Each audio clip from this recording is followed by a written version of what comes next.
Spoon, written by Amy Krouse Rosenthal, illustrated by Scott Magoon. This is Spoon. This is Spoon's family. On Sundays, Spoon goes to visit his Aunt Silver.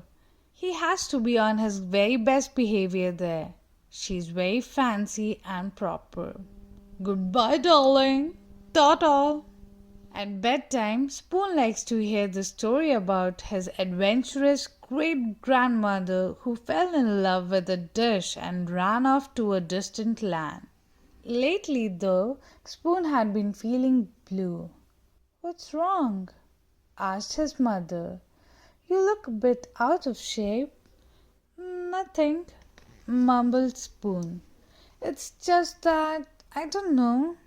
All my friends have it so much better than me. Like Knife. Knife is so lucky. He gets to cut. He gets to spread.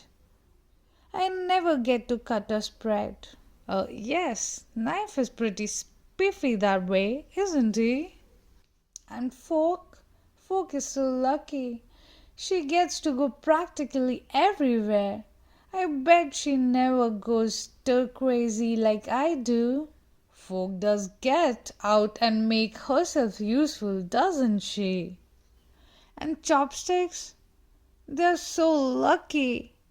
Everyone thinks they're really cool and exotic. No one thinks I'm cool or exotic. Those chopsticks are something else, aren't they?" Meanwhile, if only Spoon knew what his friends were saying at that very minute. "Spoon is so lucky," said Knife. "He's so fun and easygoing. Everyone's so serious with me. No one's ever allowed to be silly with me, like they are with Spoon." Clank, clank, bang. "Spoon is so lucky," said the Fork. "He gets to measure stuff. No one ever does that with me." "Spoon is so lucky," said Chopsticks. "He can go places by himself. We could never function apart." That night, after bedtime stories, Spoon's mom turned off the light, tucked him in, and said, "You know, Spoon, I wonder if you realize just how lucky you are.